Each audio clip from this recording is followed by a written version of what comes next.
Assalamualaikum warahmatullahi wabarakatuh. Baik, di sini kami dari kelompok 5 izin mempresentasikan hasil diskusi kami mulai dari LK 2.1, 2.2 dan 2.3 hingga 2.4. Di sini kami yang beranggotakan Anugrah Akbar, saya Kanjeng Oktaviani, Evi Upita, Saya Rizka Nur Amalia. saya Nuri Noviastiani. Selamat menyaksikan. saya di sini akan mempresentasikan lembar kerja 2.1 yaitu mengenai refleksi pengalaman di lingkungan sekolah.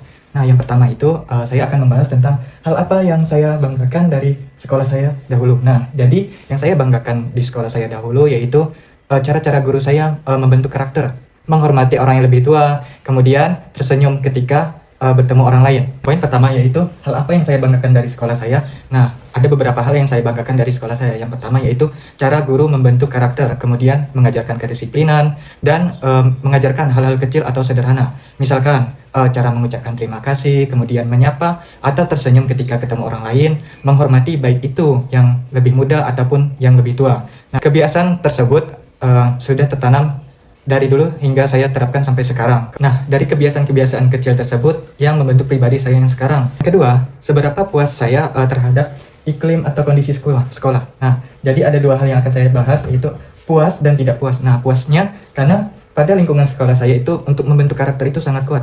Mengajarkan saya mengenai soal disiplin, kemudian tidak hanya mengajarkan pengetahuan. Sekolah saya juga mengajarkan cara bersosialisasi, bekerja sama, dan menghargai orang lain. Tidak puas karena guru-guru saya itu terlalu fokus pada akademik, kemudian mendisiplinkan murid itu terlalu agak ekstrim, menggunakan hukuman fisik. Poin selanjutnya yaitu yang ketiga, apakah guru dan murid memiliki performa yang baik?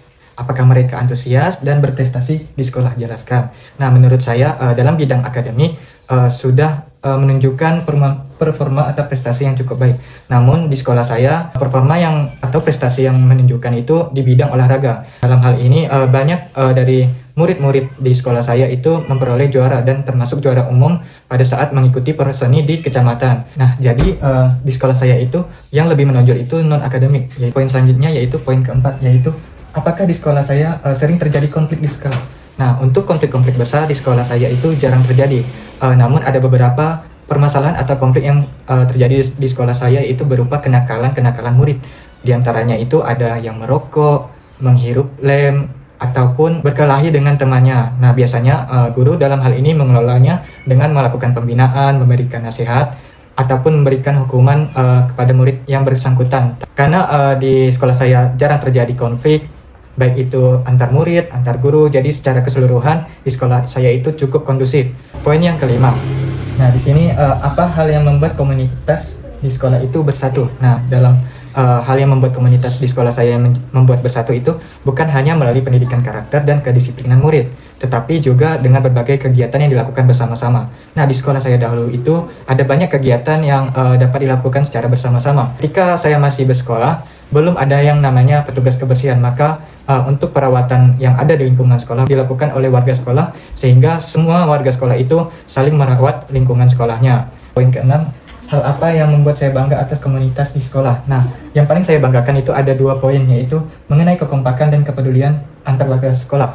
Nah, hal tersebut itu dapat dilihat dari kegiatan gotong royong dan kerja bakti. Nah, dalam hal ini semua warga sekolah itu ikut melaksanakan kegiatan kerja bakti dan gotong royong.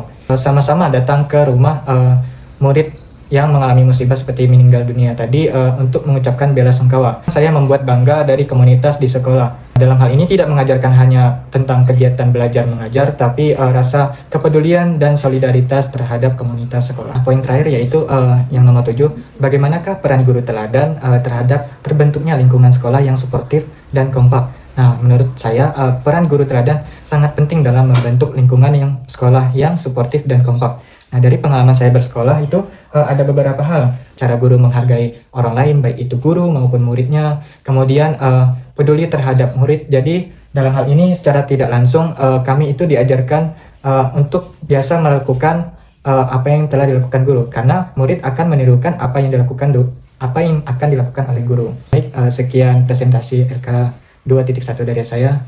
Terima kasih. Baiklah, saya akan menjelaskan LK 2.2 yaitu tentang studi kasus. Di sini kasusnya itu menggambarkan seorang guru yang bijaksana dalam menangani kehilangan uang SPP. Ada pertanyaan. Pertanyaan yang pertama, apakah Bapak atau Ibu setuju dengan keputusan dan sikap yang diambil oleh guru tersebut? Jelaskan alasannya.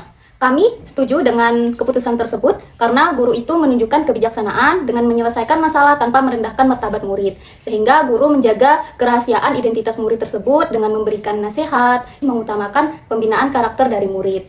Dengan pendekatan penuh empati ini, memberikan perubahan yang bermakna dibanding hukuman yang mempermalukan murid. Nomor 2, apakah sikap seperti ini berlaku mutlak untuk semua kondisi murid? Jelaskan. Menurut kami, sikap ini tidak dapat diterapkan secara mutlak kepada semua murid. Hal ini tergantung dengan permasalahan, karena setiap permasalahan itu berbeda karakteristiknya. Sehingga guru itu perlu mempertimbangkan usia, tingkat kesalahan, frekuensi terjadinya kesalahan tersebut, penyebabnya, serta dampak-dampaknya terhadap orang lain. Jika kesalahan tersebut terjadi terus berulang, maka guru perlu bantuan seperti bantuan dengan guru BK, kepala sekolah, dan orang tua untuk melakukan pembinaan kepada murid tersebut agar tindak lanjutnya itu menjadi lebih komprehensif. Untuk pertanyaan 3, sikap seperti apa yang Bapak Ibu lakukan bila berada pada posisi guru tersebut?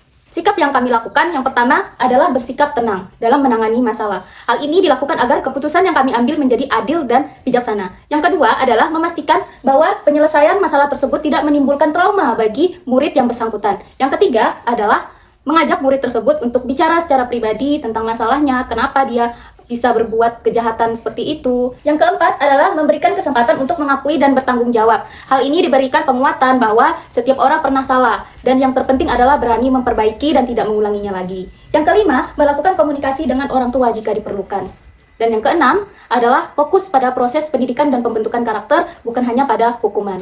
Pertanyaan yang keempat adalah, keteladanan seperti apa yang dicontohkan oleh guru tersebut hubungkan dengan konsep pembelajaran sosial emosional atau PSE. Jadi jawabannya kami di sini dalam kasus ini seorang guru memberikan teladan yang sangat baik ya sebagai pendidik. Keteladanan yang ditunjukkan dalam hubungan PSE yaitu empati.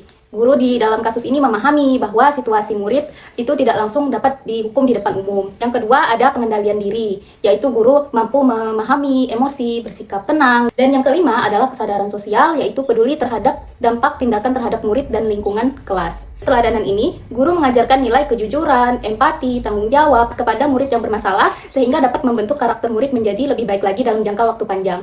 Mungkin sekian yang dapat saya sampaikan. Terima kasih. Di sini saya akan menjelaskan penjabaran lanjutan dari teman-teman saya. Saya akan menjelaskan di LK 2.3, di mana di LK 2.3 itu membahas tentang karakteristik guru sebagai teladan. Kita tahu teladan itu adalah panutan. Kita akan mulai ke soal-soalnya. Di sini ada 4 soal, kita bahas satu persatu dimulai dari soal yang pertama. Soalnya adalah, berdasarkan pengalaman belajar atau menjadi murid, apa saja tantangan bagi guru untuk menjadi calon atau teladan khususnya dalam hal sosial emosional. Nah, menurut kami yang menjadi tantangan itu sendiri adalah ketika saat kita lagi punya permasalahan atau saat kita di kelas seperti ini, tantangannya adalah ketika emosi kita kurang stabil, kita diharuskan untuk menghadapi sikap-sikap murid yang beragam.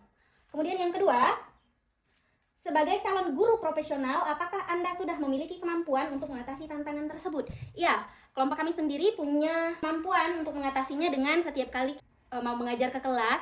Jika tadinya emosi kita ini kurang stabil, hal yang bisa dilakukan adalah dengan menarik nafas, kemudian menghelanya, meditasi sebentar, kemudian masuk ke dalam kelas. Di kelas saya terdapat seorang murid, dia sangat aktif sekali, ditegur tidak bisa, saya tidak punya cara mengatasinya, kemungkinan besar yang akan saya lakukan adalah marah.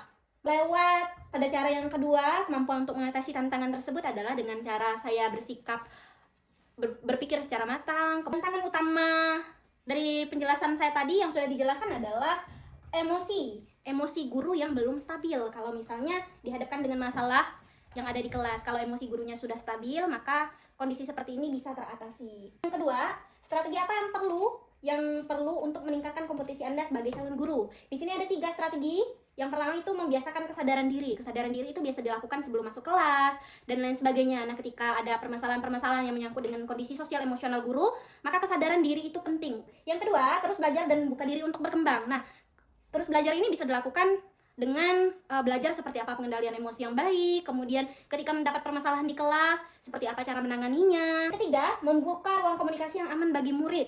Nah, strategi yang ketiga ini adalah bisa meminta murid untuk melakukan refleksi. Refleksi ini bisa dijadikan sebagai ruang komunikasi antara guru dan murid. Ketika ada murid yang misalnya ribut di kelas, jadi ketika di akhir itu kita bisa panggil, kita cari solusinya sama-sama. Ketiga, atau strategi yang disajikan. Yang ketiga itu adalah bagaimana sekolah dapat mendukung agar guru dapat menjadi teladan bagi muridnya. Memberikan budaya kerja yang positif. lingkungan kerjanya atau budaya kerjanya positif, maka guru juga akan merasa nyaman bekerja di sekolah tersebut. Karena guru merasa nyaman, sosial emosionalnya juga akan baik, dan itu berpengaruh terhadap cara guru mengajar. Pelatihan sosial emosional perlu diberikan perhatian khusus dengan memberikan pelatihan kepada guru sehingga dapat mengelola emosionalnya secara lebih baik, dapat mengurangi beban guru. Nah, guru yang terlalu banyak beban di sekolah ini juga akan berpengaruh terhadap sosial emosionalnya. Hanya ditanggung oleh salah satu guru saja, maka secara tidak langsung sosial emosionalnya juga sudah pasti akan berdampak untuk hasil yang tidak baik. Yang keempat, bagaimana pembelajaran sosial emosional dapat mempengaruhi karakter guru sebagai teladan. Pembelajaran sosial emosional ini kita belajar tentang empati, regulasi emosi, dan juga ketangguhan. Pembelajaran sosial emosional ini mempengaruhi pola pikir dan pendekatan. Guru yang punya sosial emosional yang baik dan guru yang tidak memiliki perbedaan. Hasil dari pembelajaran sosial emosional ini akan mempengaruhi karakter guru sebagai teladan itu adalah guru menjadi lebih baik, guru menjadi lebih peka, mampu menyelesaikan konflik baik secara individu maupun secara berkelompok. Merangkumkan dari dua pertanyaan ini, dari pertanyaan yang pertama, saat menonton film Laskar Pelangi, hal apa yang penting atau hal apa yang muncul di pikiran saat menontonnya? Yang pertama itu yang muncul adalah tentang keadaan sekolahnya. Yang mana pada saat di film itu sekolahnya itu dalam kondisi yang memang kurang layak untuk digunakan sebagai fasilitas sekolah. Kemudian yang kedua, yang muncul juga adalah saat Lintang, salah satu murid Laskar Pelangi ini, dia ke sekolah itu menempuh jarak 40 km. Tuhan dari Ibu Muslimah dan juga Bapak Harfan yang mengajar di SD Muhammadiyah Gantong. Ada hal yang muncul saat menonton film Laskar Pelangi ini, Bu Muslimah dan juga Pak Harfan kami jadikan sebagai teladan. Kemudian yang pertanyaan yang kedua, apa yang bisa dipelajari dari film tersebut bila dikaitkan dengan karakteristik guru sebagai teladan melalui tindakan serta konsistensi dari Bu Muslimah dan juga Pak Harfan, di mana keduanya itu sangat sabar saat mengajar anak-anak yang memiliki karakteristik yang berbeda. Nggak pernah membedakan murid satu dengan murid yang lain. Kemudian yang keempat, melihat masa depan di balik kondisi saat ini, di mana pada saat itu tuh Bu Muslimah melihat potensi yang besar dari Lintang, sehingga Lintang ini atau sekolah mereka ini bisa tembus menjadi juaranya. Salah satu scene filmnya diperlihatkan bahwa Lintang ini hampir putus sekolah, dan Bu Muslimah itu datang ke tempat Lintang, kemudian memberikan pelukan, menguatkan Lintang. Nah, itu hal-hal yang bisa kita pelajari dari refleksi film Laskar Pelangi. Sekian presentasi dari saya lanjutkan ke pemateri selanjutnya. Yang selanjutnya adalah upaya pengembangan diri yang dapat dilakukan untuk menjadi seorang guru teladan. Nah, berdasarkan pemaparan yang sudah disampaikan oleh rekan saya, kami menyadari bahwa untuk menjadi seorang guru teladan itu bukan hanya tentang kemampuan mengajar, tetapi juga tentang sikap dan perilaku yang dapat dicontoh oleh murid. Nah, ada 5 upaya yang dapat dilakukan untuk menjadi seorang guru teladan. Pertama, mengelola emosi. Nah, sebagai seorang calon guru, kami akan belajar mengelola emosi agar tetap tenang dan bijaksana dalam menghadapi berbagai karakter dan masalah murid. Yang kedua adalah membangun hubungan positif. Kami akan membangun hubungan yang penuh kepedulian agar murid dapat merasa aman, nyaman, dan dapat mempercayai kami sebagai gurunya. Yang ketiga adalah menjadi contoh. Kami akan memberikan teladan melalui hal-hal sederhana seperti disiplin, bertutur kata baik, menghargai dan peduli kepada murid. Yang keempat adalah menyelesaikan masalah dengan bijaksana. Ketika murid melakukan kesalahan, kami akan mengutamakan pembinaan, bukan mempermalukan atau sekedar memberikan hukuman kepada murid. Dan yang terakhir adalah terus melakukan refleksi. Kami akan terus melakukan refleksi, menerima masukan, dan memperbaiki diri sebagai seorang calon guru. Menjadi guru itu adalah sebuah proses yang terus berkembang. Nah, pada akhirnya, kami ingin menjadi guru yang tidak hanya mengajar, tetapi juga mendidik murid melalui keteladanan dan memberikan pengaruh positif bagi perkembangan sosial emosional murid. Sekian yang dapat saya sampaikan. Baiklah, selanjutnya saya akan menjelaskan materi selanjutnya, yaitu peran guru sebagai agen perubahan analisis dari film Laskar Pelangi. Nah, di dalam film Laskar Pelangi ini menunjukkan perjuangan guru di tengah keterbatasan pendidikan. Peran guru sebagai agen perubahan terlihat dari Bu Muslimah dan Pak Harfan yang mendorong muridnya untuk terus bermimpi. Peran tersebut terlihat dari beberapa hal berikut. Yang pertama adalah mengubah pola pikir murid. Jadi di sini Bu Muslimah menanamkan keyakinan bahwa keterbatasan ekonomi yang murid-muridnya punya itu bukan berarti mereka itu tidak bisa memiliki masa depan yang lebih baik lagi. Jadi di sini Bu Muslimah mendorong murid untuk terus berani bermimpi dan terus belajar.